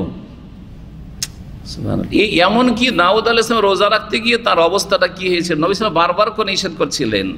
শেষ জামানায় নবী সাল্লাল্লাহু আলাইহি ওয়াসাল্লাম ইঙ্গিত করেছেন, দেখো তোমার শরীরের ওপর যদি এত চাপ সৃষ্টি করো, তাহলে চোখগুলো বসে যাবে, মানে দৃষ্টিশক্তি হারিয়ে ফেলবে, শরীর তোমার ক্ষীণ হয়ে যাবে, অনেক দায়িত্ব পালন করতে পারবে না, হ্যাঁ, পারিবারিক দায়িত্ব পালন করতে পারবে না, সাংসারিক দায়িত্ব পালন করতে পারবে না, শারীরিক দায়িত্ব পালন করতে পারবে না, বিভিন্ন দিক থেকে তুমি ক্ষতিগ্রস্ত হবে, নিষেধ করেছিলেন। শেষখান নবী সাল্লাল্লাহু আলাইহি ওয়াসাল্লাম ইন্তেকালের পরে যখন এইরকম অবস্থা হয়ে গেল, দৃষ্টিশক্তি চলে গেল, তখন আক্ষেপ করতেন। আর ওই সাহাবী বলতেন যে, হাই যদি আমি নবী সাল্লাল্লাহু আলাইহি ওয়াসাল্লামের নসিহতটা প্রথমেই শুনে নিতাম। তিনি যে বলেছিলেন যে সোমবার বৃহস্পতি শুধু সপ্তাহে 2টা করে রোজা রাখো, ওর বেশি, ওই মাঝামাঝি ওইটাও যদি নিতাম, তাও ভালো হইতো, তাও কি হইতো, ভালো হইতো। আপনি মনে করছেন আমার শরীর কন্ট্রোল করবো, আর সব কিছু বাদ দেবো, শেষখানে 3 দিন 4 দিন 5 দিন 7 দিন রোজা রাখতে গিয়ে এমন অবস্থা খারাপ, যা চলতে পারছে না, বিছানা ধরে ফেললেন আপনি। না ভাই, এরকম কদিন আস্তে আস্তে সব কিছু, বিশেষ করে এবাদত বন্দেগীর ক্ষেত্রে মধ্যম পন্থা অবলম্বন করবেন। আসুন বলছেন ফাসাদ্দেদু, সুতরাং তোমরা কি করো, মধ্যম পন্থা, সাদাদ মানে হচ্ছে মধ্যম পন্থা অবলম্বন করে, এই দিকেও না ওই দিকেও না, ঘাটতিও না বাড়তিও না। ওয়া কারিবু, এবং কাছাকাছি হওয়ার চেষ্টা করো, মানে দিনের কাছাকাছি, সুন্নতের কাছাকাছি থাকার চেষ্টা করো এবং আল্লাহর কাছাকাছি হওয়ার চেষ্টা করো, কিন্তু একবারে কি হয়ে বাড়াবাড়ি করে না, ছাড়াছাড়িও না তো বাড়াবাড়িও না। ও আবশিরু, তার সাথে তোমরা সুসংবাদ নাও। মধ্যম পন্থা যদি অবলম্বন করো আর যদি কাছাকাছি হওয়ার চেষ্টা করো, কোরআন সুন্নাহর কাছাকাছি চলার চেষ্টা করো, হ্যাঁ, তারপরে আল্লাহর কাছাকাছি হওয়ার চেষ্টা করো, সান্নিধ্যলাভের চেষ্টা করো, তাহলে সুসংবাদ নাও, আল্লাহ দেবেন, আল্লাহ দেবেন, এতেই সুসংবাদ নাও। ওয়াস্তাইনু বিল গাদওয়াতি ওয়ার রাওহা, এবং সকাল সন্ধ্যা সাহায্য কামনা করো, সকাল সন্ধ্যা সাহায্য কামনা করো। মানে দেখেন, সকালে মানুষ একটু কি থাকে, সতেজ থাকে, সকালবেলা আল্লাহর রহমত নাজিল হওয়ার সময়, এই সময় রুজি বন্টনের সময়, এই সময়টি কিছু ইবাদতবন্দি করেন, এই জন্য সকাল সন্ধ্যার কমপক্ষে জিকির আজকারগুলি, সকালের জিকির আজকার ছাড়বেন না, সন্ধ্যার জিকির আজকার ছাড়বেন না, ফজরের সালাত পড়ে, ফজরের নামাজ পড়ে আপনি কাজকর্ম শুরু করবেন। জি হ্যাঁ, সকালবেলা কিছু ইবাদতবন্দি হয়ে গেল, সন্ধ্যাবেলার কিছু ইবাদতবন্দিগি হয়ে গেল, সন্ধ্যাবেলার জিকির আজকার যা আছে করলেন আপনি। ওয়াশাইয়ুম মিনাদ দুলজাতে, আর রাতের কিছু অংশে ইবাদত করো, সারা রাত নয়। রাতের দুলজাতুন মানে রাত, রাতের অন্ধকারে কিছু অংশ অবশ্যই রাখিও। রাতে খুব বেশি ইবাদত করলেন, আজকে রাতের ভাই 2 ঘন্টাও শুইনি, কি করছিলেন? তাহাজ্জুদ পড়ছিলাম। সকালে আর টিকতে পারছেন না, এখানে বসতে পারছেন না, শেষে ওই জুমা মসজিদ থেকে বাসায় যেতে বাধ্য হইলেন। লাভ করলেন না লস করলেন? লস করে দিলেন, বললো না? ছাড়াছাড়ি, এটা তো বাড়াবাড়ি হয়ে গেল। ছাড়াছাড়ির উদাহরণ হচ্ছে যে আমাদের অনেক সহি আকীদার ভাইয়েরা আছেন, দীর্ঘ সময় ধরে ইসলামী সেন্টার আসেন, বছরকে বছর চলে যায়, রমজান মাসের তারাবি ছাড়া রাতে তাদের কোনো ইবাদত নেই। ছাড়াছাড়ি আপনার, যদিও ফরজ ওয়াজিব ছাড়লেন না, কিন্তু ছাড়াছাড়ি আপনার। কেমন নেক মানুষ! ইমাম আহমদ রাহিমাহুল্লাহর বাড়ির ঘটনা রয়েছে, তার বাড়িতে কোন একজন ছাত্র এসেছিলেন মেহমান হয়ে। তো ইমাম আহমদ রাহিমাহুল্লাহ খাদেমকে বললেন যে যাও পানি দিয়ে দাও, পানি দিয়ে দাও, এশার নামাজের পরে যখন ঘুমোতে যাচ্ছে তখন এক ঘটি বা 1 লোটা পানি দিয়ে দাও, রাত্রে উজুর প্রয়োজন হবে, পানি দিয়ে দাও। পানি দিয়ে দিয়েছে। ফজরের নামাজের সময় আবার ইমাম আহমদ রাহিমাহুল্লাহ জাগাচ্ছেন, কিছুক্ষণ তাহাজ্জুদ পড়েছেন ইমাম আহমদ, তারপরে জাগাচ্ছেন, দেখছেন যে জেগেছে। তো বলছে যে পানির ব্যবস্থা করি। বলছেন না ওস্তাদ, পানি আছে। না ওস্তাদ, কি আছে? পানি আছে। তো বলছে কেমন তুমি তালেবে এলিম, তুমি এলিম শিখবে যে রাতে তোমার উজু করার জন্য পানিরই প্রয়োজন হয়নি, উজু করার জন্য পানিরই তোমার দরকার হয়নি, কেমন তালেবে এলিম তুমি? তাহলে এটা ছাড়াছাড়ি আপনার। একজন ভালো মানুষ, নেক মানুষের জীবনে রাত্রে 2 রাকাত নামাজ থাকবে না, 4 রাকাত নামাজ থাকবে না, কেমন কথা? একটু আল্লাহর সাথে নির্জনে একটু দেখা সাক্ষাৎ করবে না, কথা বলবে না, কেন নিজের আরজি পেশ করবে না? কেমন এত হতবাগা হবে? এরকম হওয়া উচিত নয়। জি, এগুলো খানিকটা ছাড়াছাড়ি, পুরোপুরি ছাড়াছাড়ি। আর বেশি ছাড়াছাড়ি হচ্ছে যে ওয়াজিব আর ফরজে ছাড়াছাড়ি। এই ছিল হাদিস কি সম্পর্কে? দিন সহজ, মধ্যম পন্থা অবলম্বন করুন। মধ্যম পন্থা হচ্ছে ফরজ ওয়াজিব আদায় করেন। এখন সংক্ষেপে বলি, হারাম নাজায়েজ কাবিরা থেকে বেঁচে থাকুন, সাগীরা থেকে বাঁচার চেষ্টা করুন।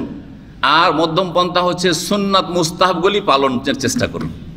ফরজ ওয়াজিবে যেন মোটেই ঘাটতি না হয়, কাবিরা গুনাহ যেন মোটেই না থাকে, আর সাগীরা গুনাহ থেকে বাঁচার যথাসাধ্য চেষ্টা করুন।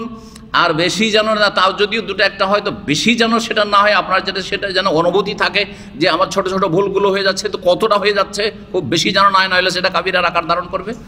আর সুন্নত যথাযথ পালনের চেষ্টা করুন, কিন্তু সুন্নতে কিছু মাঝে মধ্যে ঘাটতি হলে সেটা অসুবিধা নেই। এটা হচ্ছে মধ্যম পন্থা। চরম পন্থা অবলম্বন করবেন না, আর নরম পন্থা অবলম্বন করবেন না। এই হচ্ছে এই অধ্যায় বা হাদিসের উদ্দেশ্য। দিন সহজ, আর দিন হচ্ছে ইসলাম। দিন হচ্ছে কি? ইসলাম। আর যেটা ইসলাম সেটা হচ্ছে ঈমান। সুতরাং ঈমানের বিষয়টি হচ্ছে সহজ। এইভাবে কিতাবুল ঈমানের সাথে এই অধ্যায়ের সম্পর্ক। বাবুন 30 নম্বর অধ্যায়, as-সালাতু মিনাল ঈমান। সালাতটাও ঈমানের অন্তর্ভুক্ত। এই যে নামাজ আমরা পড়ছি, সেটা ফরজ হোক আর সুন্নত হোক আর নফল হোক, সেটাও ঈমানের একটা অংশ। কি? ঈমানের একটা অংশ। সালাত পড়া শারীরিক ইবাদত না? শারীরিক ইবাদত। শুধু শারীরিক ইবাদত না, বাচনিক ইবাদতও আছে। সালাত নামাজ এমন একটা ইবাদত, সেটা কিন্তু সুবহানাল্লাহ সার্বিক দিক থেকে ইবাদত। তাতে রয়েছে হৃদয়ের ইবাদত, কলবের ইবাদত, খুশু, মহব্বত, আগ্রহ, এনাবা, এই যে শব্দগুলি কোরআনে কারিমে রয়েছে, এগুলো হচ্ছে নামাজের ভিতরে প্রথম মনোযোগী হয়ে সালাত আদায় করা। কলবের ইবাদত, হৃদয়ের ইবাদত। তারপরে অঙ্গ প্রত্যঙ্গের ইবাদত, দাঁড়াইলেন, রুকু করলেন, সেজদা করলেন, বৈঠক করলেন, কখনো হাত এদিকে যাচ্ছে ওইদিকে যাচ্ছে, এসবগুলি হচ্ছে প্রতিটি অঙ্গ প্রত্যঙ্গের ইবাদত, শারীরিক ইবাদত হয়ে গেল। বাচনিক ইবাদত যতগুলি দুয়া, সূরা, তাসবিহ, তাহলিল, তাকবীর থেকে শুরু করে তাসলিম পর্যন্ত, আসসালামু আলাইকুম ওয়া রাহমাতুল্লাহ, কি এটা বাচনিক ইবাদত। সালাম ফিরলেন বাচনিক ইবাদত, তাকবীর দিলেন বাচনিক ইবাদত। তো এইরকম এত সুন্দর ইবাদত অন্য কোনো ইবাদতে সবগুলি একত্রিত হয়নি। রোজাতে,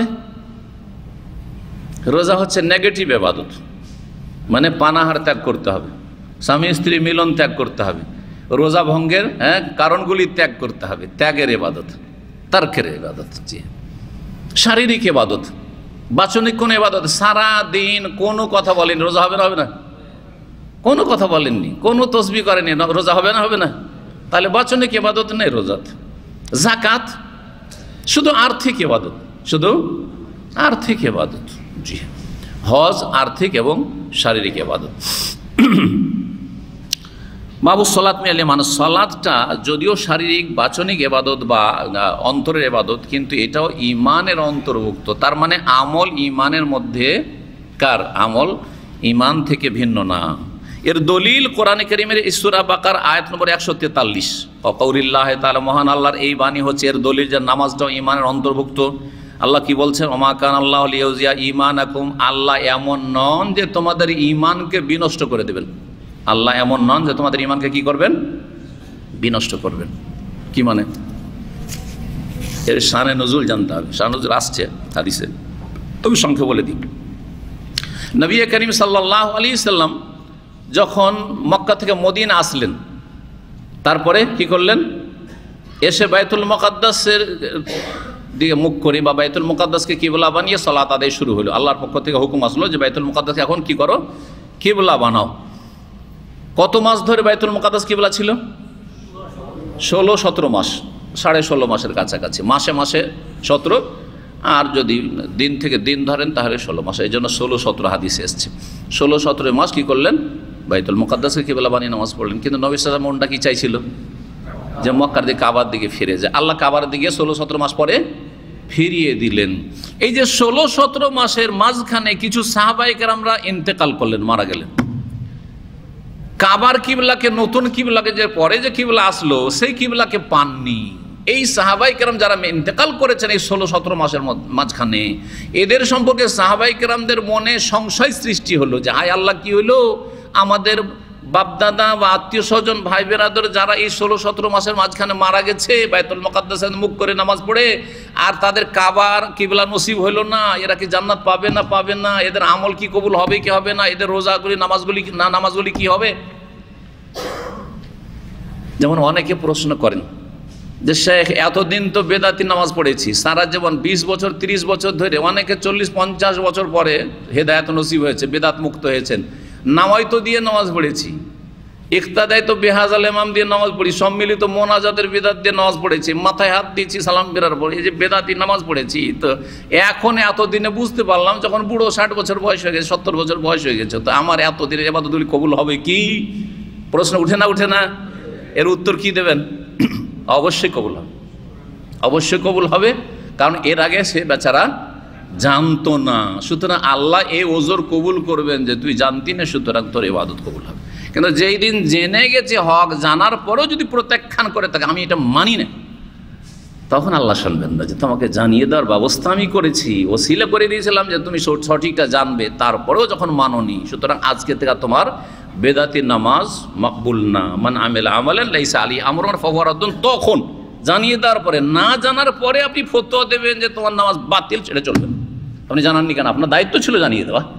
আপনি যদি সহি নামাজ পড়নেওয়ালা লোক, আপনি সহি আকিদার লোক, তাহলে যাদের ভ্রান্ত আকিদা তাদেরকে জানিয়ে দিতে হবে, এটা আপনার উপর ফরজ।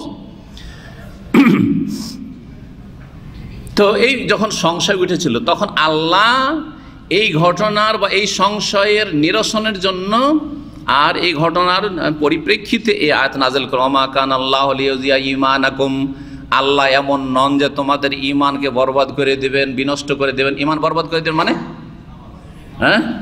এই সলাতাকুম ইলা বাইতুল মাকদাসি, এতদিন যে বাইতুল মুকাদ্দাসের দিকে মুখ করে নামাজ পড়েছিলে তোমাদের নামাজগুলি নষ্ট হবে না। আগে যেটা করেছে ওইটাও কবুল হয়েছে, আর এখন যেহেতু হুকুম হয়ে গেছে যে কাবার দিকে মুখ করতে হবে, এখন যদি কেউ বাইতুল মুকাদ্দাসের দিকে মুখ করে নামাজ পড়ে তাহলে নামাজ কবুল হবে না। জি, বরং যতক্ষণ পর্যন্ত মানুষের কাছে সঠিক জ্ঞান পৌঁছেনি ততক্ষণ পর্যন্ত কবুল হইতে থাকবে। এর দলিল শুনেন। কিবলার পরিবর্তন জোহরে হয়েছিল না আসরে হয়েছিল, এই নিয়ে খুব শক্ত ইখতিলাফ আছে। একদল বলছেন বা কিছু হাদিস প্রমাণ করে যে আসরে হয়েছিল, যেমন এই হাদিসটা বা এরকম একটা হাদিস আছে। আর আরেকটি হাদিস বা সঠিক মত হচ্ছে, সূক্ষ্ম মত হচ্ছে যে প্রথম কিবলার পরিবর্তন জোহরের সালাতে হয়েছিল। আর আরেক মসজিদে তফসিলে শুরু থেকে বলে দিই, প্রথম কিবলার পরিবর্তন কোন মসজিদে হয়? প্রশ্নের উত্তর দেবেন কে? যে হাত তোলেন। কিবলার পরিবর্তনটা কোন মসজিদে হয়েছিল? হ্যাঁ, কিবলাতেন মসজিদ। কোথায় আছে এটা? দেখেছেন না দেখেন নাই? দেখেছেন। তাহলে এই কিবলাতেন দুই কিবলা, মানে ওইখানে একটাই নামাজের কিছুটা অংশ বাইতুল মুকাদ্দাসের মুখ করে হয়েছে আর কিছুটা কাবার দিকে মুখ করে। দুই কিবলা বিশিষ্ট মসজিদ। পরে নামটা হয়েছে কিবলাতেন মসজিদ। এই মসজিদের নাম ছিল মসজিদে বানু সালমা। মসজিদে এই এলাকায় সালমা গোত্র বা বানু সালমা বংশের লোকেরা বসবাস করতো, সেই জন্য সেই মসজিদের নাম হাদিসে এসেছে মসজিদে বনি সালমা বা বানু সালমা মসজিদ। জোহরের নামাজ নবী সাল্লাল্লাহু আলাইহি ওয়াসাল্লাম কোনো কারণে ওই এলাকায় গিয়েছিলেন, ওইখানে পড়েছিলেন, তো ওইখানে কি হয়ে গেল? কিবলার পরিবর্তন হয়ে গেল। কিবলার পরিবর্তন হয়ে গেল, যেটা মদিনা ইউনিভার্সিটির কাছাকাছি মসজিদটা পড়ে আপনার, তারপরে মদিনা ইউনিভার্সিটি। আর আসরের সালাত পড়লেন রাসূলুল্লাহ সাল্লাল্লাহু আলাইহি ওয়াসাল্লাম মসজিদে নববীতে। তো যারা মসজিদে নববীতে থেকে গেছে তখন তার কোনো যোগাযোগ ব্যবস্থা ছিল না, তারা জানতেই পারেনি জোহরে যে কিবলা পরিবর্তন হয়েছে। আসরে তাদের কাছে সংবাদ আসলে তখন আসরে রিওয়ায়াত করলেন, যারা যেমন দেখেছেন, শুনেছেন, দেখেছেন, জানতে পারলেন যে মসজিদে নববীতে কখন কিবলার পরিবর্তন হলো? আসরের নামাজে। মসজিদে কোবা, মসজিদে নববী থেকে 2 কিলোমিটার হয়তো হবে না, 2 কিলোমিটার। আমরা ছাত্র জীবনে হেঁটে যেতাম, পায়ে হেঁটে যেতাম, 20 মিনিট মোটামুটি লাগতো, 20-25 মিনিট। তো কোবা মসজিদে মাগরিবও পৌঁছেনি খবর, এশাতে পৌঁছেনি। হ্যাঁ, কখন পৌঁছেছে? ফজরের নামাজে খবর। এক লোক গিয়ে বলছে কোবা মসজিদে ফজরের নামাজ চলছে, ওই অবস্থায় গিয়ে বলছে, আরে তোমরা কোন দিকে মুখ করে নামাজ পড়ছো? এই তো তোমাদের কিবলা কখন পরিবর্তন হয়ে গেছে, তাড়াতাড়ি তোমরা ফিরো।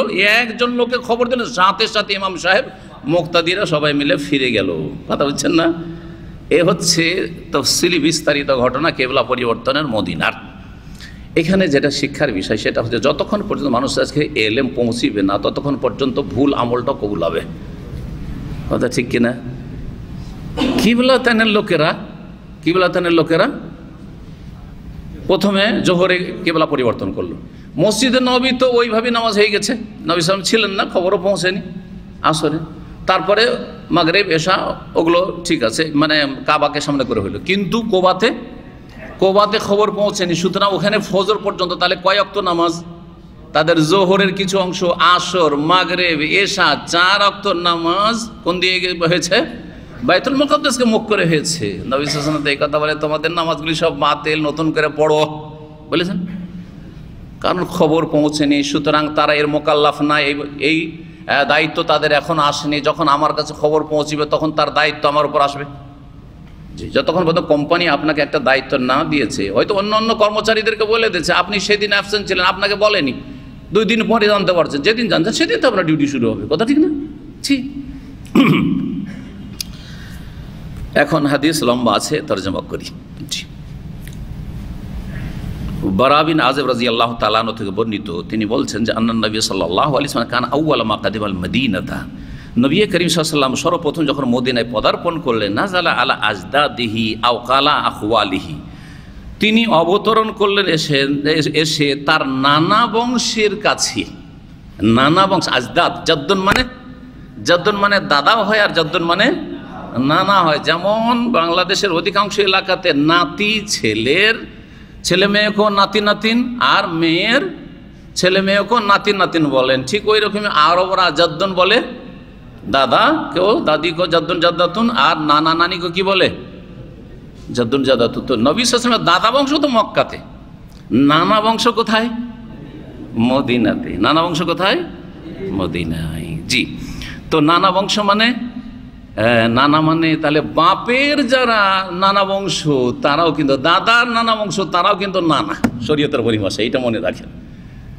কারণ নবী করিম সাল্লাল্লাহু আলাইহি ওয়াসাল্লাম বাপের বিয়ে হয়েছিল আব্দুল্লাহর, তো আমিনার সাথে তো মক্কায়, মক্কাতে বিয়েছে, তাহলে নবী সাল্লাল্লাহু আলাইহি ওয়াসাল্লামের মামা বংশ বা নানা বংশ তো মক্কাতেই। তাহলে এখানে বলা হচ্ছে আল আজদাদি, তাদের নানা বংশের কাছে অবতরণ করলেন এসে। আর নানা বংশ হচ্ছে আবু বাই আনসারি, এরা হচ্ছে নানা বংশ। আবু আইয়ুব আনসারির বাড়িতে না অবস্থান করেছিলেন, এরা হচ্ছে নানা বংশ। কোন দিক থেকে নানা বংশ? সিরাতুন নবী যারা পড়েছেন আমার কাছে ধারাবাহিক আলোচনায়, আর যারা মনে রেখেছেন তারা জানেন। নবী সাল্লাল্লাহু আলাইহি ওয়াসাল্লামের বাবার নাম কি ছিল? আব্দুল্লাহ। আব্দুল্লাহর বাপের নাম আব্দুল মুত্তালিব। আর আব্দুল মুত্তালিব বাপের নাম কি ছিল? হাশেম। কি হাশেম বললো? হ্যাঁ, হাশেম, মাশাআল্লাহ, হাশেম।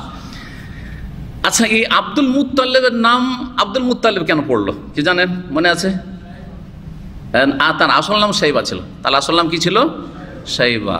জি, শাইবা ছিল। তার জন্মগত চুল কিছুটা সাদা ছিল, ওই জন্য চুল সাদা, চুল পাকা থাকে তাহলে শাইব বলা, হ্যাঁ শাইবা, এই জন্য শাইবা তার নাম পড়েছে। এই আব্দুল মুত্তালিবের বাপ হাশেম যখন সফরে যায়, শাম দেশের সফরে, বাণিজ্যিক সফরে, তখন মদিনা হয়ে রাস্তা ছিল সেই যুগে, মদিনায় এসে একটা বিয়ে করে। মদিনায় এসে কি করে? বিয়ে করে। বিয়ে করার পরে মেলামেশা হয়, আর তারপরে কি হয়? চলে যান সফরে, আর তারপরে ইন্তেকাল করেন। এখানে ছেলে জন্মে যায়। ছেলের নাম কি? ছেলের নাম শাইবা। এই যে ছেলের নাম শাইবা। এই ছেলের খবর পরে জানতে পারেন হাশেমের ভাইরা। হাশেমের ভাইরা কয় ভাই ছিলেন কে বলতে পারেন? 4 ভাই ছিলেন। তার মধ্যে এক ভাই ছিল মুত্তালিব। ওর নাম কি ছিল? মুত্তালিব এক ভাই ছিল।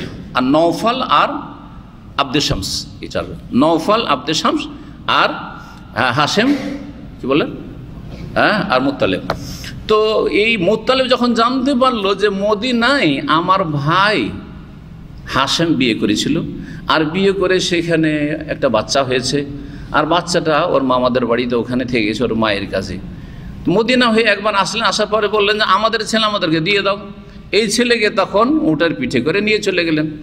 মক্কায় যখন ঢুকলেন, মক্কায় ঢুকছেন সেই সময় একটা ছোট বাচ্চা দেখছেন, বেশ একটু বড় হয়ে গেছে, এখন কয়েক বছর বয়স হয়ে গেছে, কিন্তু বাচ্চা ছেলে আর কি, নাবালক ছেলে। এই নাবালক ছেলেকে উটের পিঠে মুত্তালিবের সাথে দেখার পরে মক্কার লোকেরা যারা দর্শক দেখেছিল তখন বলেছিল হাজা আব্দুল মুত্তালিব, এটা মুত্তালিবের দাস, গোলাম। কোথা থেকে একটা বাচ্চা গোলামকে নিয়ে এসেছে। কি নিয়ে এসছে? হয়তো কোথা থেকে কৃত দাস নিয়ে এসছে। ফাসুম্মিয়া আব্দুল মুত্তালিব, এই কারণে এর নাম পড়ে গেল কি? Abdul Muttalib. কিন্তু তার নাম আসলে আব্দুল মুত্তালিব ছিল না, প্রসিদ্ধ হয়ে গেল আব্দুল মুত্তালিব নামে। বুঝতে পারলেন? জি হ্যাঁ। তো তাহলে কার মামা বংশ বা নানা বংশ? মদিনার লোকেরা, আনসারীরা কার নানা বংশ? রাসূলুল্লাহ সাল্লাল্লাহু আলাইহি ওয়াসাল্লামের দাদার নানা বংশ। তাহলে দাদার নানা বংশকে যখন কোরআন হাদিসের আলোকে নানা বংশ বলা হয়, তাহলে বাপের যদি নানা বংশ হয় তাদেরকে কি বলা হয়? নানা বংশ অবশ্যই বলা হয়। আর নিজের নানা বংশ তো নানা বংশ আছে, বুঝতে পারলেন? জি। তো বলছে, এখন দেখেন, এসে যখন নামলেন, অবতরণ করলেন, তো নাজালা আলা আজদাদিহি, নানা বংশের কাছে। আর নানার বাড়ি থাকতে এমনি মজা লাগে। আপনারা থেকেছেন কিনা, যারা থেকেছে তারা বুঝে। নানার বাড়িতে যেভাবে স্বাধীনভাবে থাকে, বাপের বাড়ি বা দাদাদের বাড়ি অত স্বাধীন থাকা যায় না। কারণ দাদা চাচারা একটু কি করে, ধমকা ধমকি, চমকা চমকি করে, শাসন করে, কিন্তু মামারা সব আদরই করে। মামারা সব কি করে? আদর করে। কিছু দুষ্টামি করলেও বাপকে জানাবে না, কারণ মারি খেতে হবে, বাকি না মারি খাবে, তাই না? খালারাও বলবে না, খুব মায়া করে। খালা যত আদর করে, খালার কাছে ফুফুরা হয়তো ফেল, ঠিক না? যদি অনেক ফুফুরাই হয়তো আদর করে, এতে কোনো সন্দেহ নেই। আও খালা আখওয়ালিহি, বর্ণনাকারী সন্দেহ হয় নানার কথা বলেছেন, নানা বংশের কথা বলেছেন, অথবা মামা বংশের কথা বলেছেন। মিনাল আনসার, যারা আনসারি ছিল। ওয়া আন্নাহু সাল্লা কিবালা বাইতুল মাকদিসে 16 শাহরান, রাসূলুল্লাহ মদিনা পদার্পণ করার পরে 16 মাস ধরে বাইতুল মুকাদ্দাসকে কিবলা বানিয়ে সালাত আদায় করলেন। আও 17 শাহর, অথবা 17 মাস। ওয়াকানা ইউজিবু আন তাকুনা কিবলাতু কিবলাল বাইতি, কিন্তু তাকে খুব পছন্দ লাগতো রাসূলুল্লাহ সাল্লাল্লাহু আলাইহি ওয়াসাল্লামকে যে তার কিবলা যেন বাইতুল্লাহর দিকে হয়ে যায়, কিবলা যেন তার বাইতুল্লাহ হয়ে যায়। ও আন্নাহু সাল্লা আউওয়ালা সালাতিন সাল্লাহ সালাতাল আসরে, রাসূলুল্লাহ সাল্লাল্লাহু আলাইহি ওয়াসাল্লাম প্রথম যে সালাত পড়লেন কিবলা পরিবর্তনের পরে, সেটা ছিল আসরের সালাত, সেটা ছিল আসরের সালাত। সহিহ বুখারীতে আসরের সালাত বলা হচ্ছে, আর আমি বললাম যোহরের সালাত। তাহলে আমার কথা বিনা দলিলে কেমন করে নেবেন? আপনি বলে বুখারীতে আছে, তাই না? এগুলোর কারণে আজ পর্যন্ত ইখতিলাফ চলে আসছে। এখনও অনেক আলেমদের মধ্যে ইখতিলাফ আছে যে আসল কিবলার পরিবর্তনটা জোহরে হয়েছিল না, কিন্তু জোহরে হয়েছিল না আসরে হয়েছিল। কিন্তু সঠিক যা বললাম, সূক্ষ্ম বললাম, কারণ যেহেতু জোহরেরও রেওয়ায়ত রয়েছে, সুতরাং জোহরে হয়েছে। তাহলে আসর যারা বর্ণনা করেছেন তারা তাদের জ্ঞান বা এলেম অনুযায়ী বর্ণনা করেছেন।